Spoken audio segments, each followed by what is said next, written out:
Pemirsa, masih maraknya pelanggaran tata ruang, khususnya ruang lindung di pesisir pantai Sanur mendapat perhatian serius Komisi 3 DPRD Kota Denpasar. Terlebih saat ini Pansus 11 DPRD Kota Denpasar tengah menggodok Ranperda tentang perubahan atas Perda nomor 11 tahun 2011 tentang rencana tata ruang wilayah RT/RW Kota Denpasar.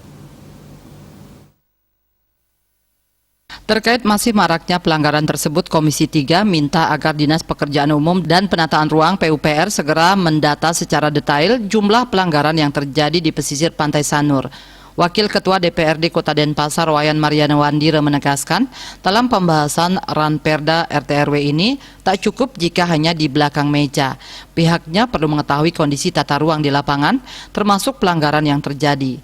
Bukan hanya di pesisir Pantai Sanur, namun perlu juga ditelusuri kondisi fasilitas sosial FASOS dan fasilitas umum FASUM di perumahan-perumahan.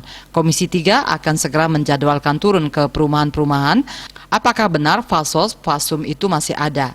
Ketua Komisi 3 Eko Supriyadi mengatakan pelanggaran tata ruang khususnya di wilayah ruang lindung Sanur sudah sangat memprihatinkan. Berdasarkan regulasi, di depan jogging track tidak diperbolehkan ada bangunan, tapi kenyataannya regulasi itu dilanggar. Apalagi sebelumnya sempat viral di media sosial. Wakil Rakyat Kota Denpasar minta agar Dinas PUPR segera mendata jumlah pelanggar. Data itu nantinya bisa disampaikan dalam rapat kerja membahas Ranperda RT/RW. Dari data itu nantinya dirancang langkah-langkah selanjutnya.